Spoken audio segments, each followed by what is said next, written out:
నవరాత్రి 3వ రోజు శుభాకాంక్షలు అందరికీ. ఈ రోజు అన్నపూర్ణదేవి అవతారం కాబట్టి ఆ స్టోరీ ఏంటో తెలుసుకుందాం. దక్ష యజ్ఞం అయ్యాక సతీదేవి పార్వతీదేవిగా జన్మిస్తారు. అప్పుడు పెద్ద అయి శివుడిని పెళ్లి చేసుకోవాలి అని కోరుకుంటారు. పరమశివుడు హిమాలయాల్లో ఘోర తపస్సు చేస్తుంటాడు. ఆ విషయం తెలుసుకుని పార్వతీదేవి శివుడిని ఆరాధించడం స్టార్ట్ చేస్తారు. అది చూసి దేవతలందరూ శివుడిని మేల్కొల్పడానికి మన్మధుడి సాయం కోరుతారనమాట. అప్పుడు మన్మధుడు శివుడి మీద పుష్పబాణం వేస్తారు. సో అప్పుడు శివుడు ధ్యానం చెదిరిపోయింది అని ఆ మహాశివుడికి కోపం వచ్చి 3వ కన్ను తెరిచి మన్మధుడిని భస్మం చేస్తారు. ఇంకెలానో తపస్సు చెదిరింది కాబట్టి శివుడు తపస్సు కోసం ఇంకొక ప్రదేశంకి వెళ్తారు.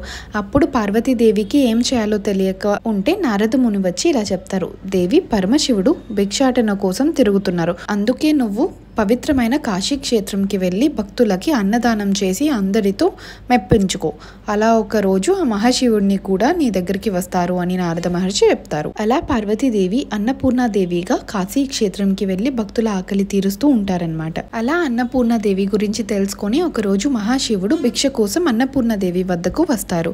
అప్పుడు పార్వతీదేవి భర్తని గుర్తుపట్టి చేపట్టుకుంటారు.